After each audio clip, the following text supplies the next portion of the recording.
Welcome to r/IDontWorkHereLady, where we share stories about folks that go into other businesses and have irate customers mistake them for employees. And the first story is, Lady, I'm just stalking things for my friend. So this story is about 6 years old, but I still remember it. I've only just posted it since I just got an account. It's not my only I Don't Work Here story. I've got 2 others. This just was the first one that happened to me. M equals me. Duh. F equals my friend. CW equals my friend's coworker. L equals lady who thinks I work there. Anyway, I was 18 and had a hot topic, waiting for my friend, who asked me to pick them up since his car broke a few days before and was just looking around to see if I wanted anything. I saw my friend struggling with a couple boxes and decided to help him. So, I grabbed the top box that was slightly open, look at what's inside, a bunch of random accessories, and said I'd put them up for him since his only coworker was at the cash register. And I had worked thereabouts quite a few days prior, so if the manager was there, I probably wouldn't have gotten yelled at. So, as I'm putting some necklaces up, I feel a tap on my shoulder. I turn, expecting it to be my friend, but instead see a girl with bright pastel hair. I kinda thought she was lost until I saw the dress she was wearing. It was my neighbor Totoro. I figured she wanted to look at the jewelry, so our conversation went as follows. Me, sorry, was I in your way? Lady, no, I was just curious if you have any of this shirt in small. She then held up a band shirt that's tag said large. Me, I'm sorry, I don't know, as I don't work here. Lady, but you were just restocking. Me, oh, I was doing that for my friend, as he needed help. You could ask him if there are any of that shirt in small. Lady, don't you lie to me, you just don't want to help me because I look like I'm too girly to be in here. Me, look lady, I don't think you're too girly to be in here, but as I said, I don't work here. Just as I said that, my friend and his coworker came to my rescue. Coworker, is there a problem, ma'am? Lady, yes, your coworker here is being rude. Coworker, she's not my coworker. Lady, but she was restocking the jewelry. Friend, she was helping me. I get off work soon and asked her to drive me home. She was just helping so that we can go home soon. At this point, the lady had a look of realization pass over her face and just dropped the shirt and apologized and left. I picked the shirt up and asked my friend to get me a small of it. He did, and I bought it along with a few pieces of jewelry that I had liked from when I was stocking them, along with a few buttons to add to my collection. My friend told me he had to stay a bit longer since his other coworker hadn't shown up yet. So I left him and told him to message me when he was done, and then I went to find the lady. I saw her entering a chocolate shop and went in after her. As she got in line, I went right behind her and like she did to me earlier, tapped her on the shoulder. She turned and looked surprised to see me. Lady, look, I already apologized, and again, I'm sorry. I didn't let her finish as I pulled the shirt out of my bag. Me, it's okay. Here, I got it for you. It's the size you wanted as well. Lady, oh no, I couldn't. I was rude. You shouldn't have gotten it for me. Me, I insist. Lady, well then thanks, but at least let me get you some chocolate as a better thank you. Me, sure. She got me some sea salt caramel chocolates. Then we went to the food court and had a pleasant conversation. I found out a few things about her. Her name was Charlotte, she's bisexual, she liked animals, and as it turns out it was her time of the month, and she was a little peeved since she didn't have any painkillers. Now, 6 years later, me and Charlotte, Lottie as I call her, are married with 5 dogs, and still find it funny about how we met. I know this isn't an exciting story, but as I said before, I've got 2 others, and eventually I'll post them as well. The second story is, lady tried to get me fired for not helping her, and bruises my hand. I am a 17-year-old male. I work at GameStop, but today I went to a Home Depot with my friend to fix a leak in my bathroom. EM, typical goblin. Me, GameStop worker. OC, officer/cop. M, manager. OC2, officer/cop 2. On to the story. I went to a Home Depot with my friend to fix a leak in my bathroom. Every time I use the sink, it'll leak. So we went to find the pipes we need that will hold together and not leak. As soon as I picked up a pipe I needed, I heard a, hello? Hey. I thought Entitled Mom was talking to someone else. I kept gathering all the materials I needed to fix the sink. But then again I heard a, hey, turn around, don't ignore me. But this time it was right next to my shoulder, so I turned around. Here is how the conversation went. Entitled Mom, hey, you ignored me, are you deaf? Me, confused face. Entitled Mom, excuse me? What did you say to me?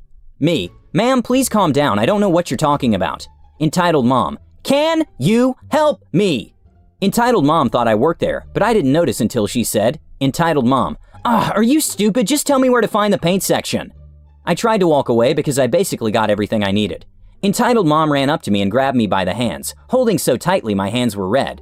Entitled Mom, manager, fire this stupid kid. My hands were really hurting. I dropped my items and there was tears rolling out of my eyes. I tried to escape, but I just couldn't. Me, let me go, B, I don't work here. Entitled Mom screamed as loud as she can, and the manager came. She was on her lunch break across the street. The manager ran over to Entitled Mom and said, "Manager, what's the problem here, ma'am?" Entitled Mom, "This stupid worker of yours is rude. He's ignoring me and not showing me where to find the paint section, and I asked politely." I just was crying, and she effing lied to my face and the manager's face. Manager, "Ma'am, he doesn't work here."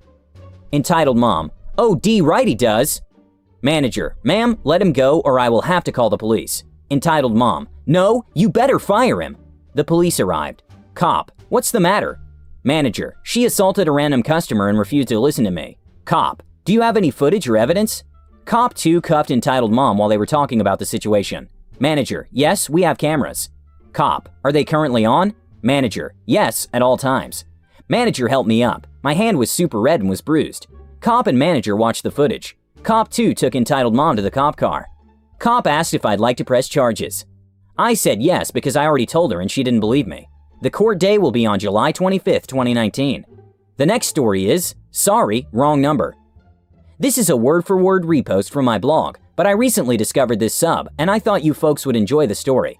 My first year of college, I lived in a dorm. It sucked a lot, and so when my friend Paula asked me if I'd like to go in on an apartment with her and her incredibly cute friend Heather, I said heck yes. We each took a utility. Paula had the gas bill, Heather had electric, and I had the phone. I bought a telephone and an answering machine at Lechmere, and we recorded a cutesy outgoing message. Within minutes, we had our first call, a guy looking for Abby Auto Rental. I told him he had the wrong number and hung up. He called back immediately. "Abby Auto Rental? Nope, me again. What number are you trying to reach?" He read off my new phone number. I said, "Well, that's the number here, but this is a private residence." He said, "Well, I guess you're effed, because there's a half-page ad for Abby Auto Rental in the yellow pages with that number. Lots of luck." I grabbed the yellow pages and flipped to the car rental section. Sure enough, it was our number. I guess they had gone out of business fairly recently, for the ad to still be included in the phone book. So we changed our cutesy outgoing message to say, "Sorry, this is not Abby Auto Rental. They are out of business. You've reached Dave, Paula, and Heather. Please leave a message." It made no difference whatsoever. People kept leaving messages for Abby Auto Rental. At the end of the year, Paula and Heather moved out, and Dan and Jorma moved in. Jorma used to enjoy messing with the callers. He would take down their credit card number and make a reservation, promising free delivery just as it said in the ad. Then he would go off to class. When the reservation time rolled around, the customer would call back, furious at the absence of their rental car, and frequently I would be the one to answer the phone. Dave, "Hello?" Irate customer, "Where the heck is my car?" Dave, "Sorry, Abby Auto Rental went out of business 2 years ago." Irate customer, "What are you talking about? I gave my credit card number to someone this morning." Dave, "You must have been talking to the ghost of Mr. Abby." Ooh. Irate customer, "I'm coming down there to kick your A." Dave, "Okay, see you soon. You have the address from the ad, right? How are you going to get here with no car?" Irate customer, "Ah!" When Jorma moved out and Michelle moved in, we decided it was time to change the outgoing message again. We left longer and longer messages, but the calls kept coming. They had phone books. The phone books were 3 years old. Abby Auto Rental must exist. It must exist. Finally, I went out and bought a longer tape for the outgoing message. I recorded The Gift by the Velvet Underground. This song is 8 minutes and 16 seconds long. The left channel is the band noodling around aimlessly on their guitars, and the right channel is a male voice with a British accent, telling a story about a man who mailed himself to his girlfriend.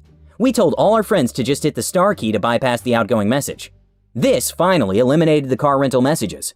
I left the answering machine that way and tried to forget about it.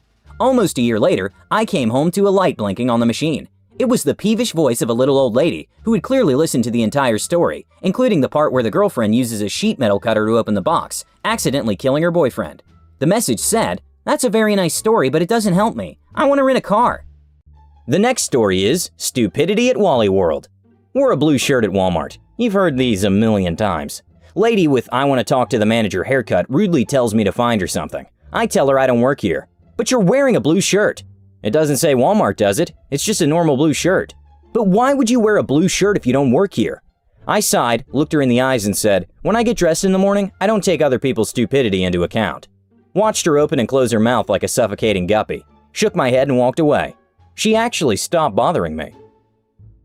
Thanks for listening. I hope you enjoyed these stories. Have a nice day!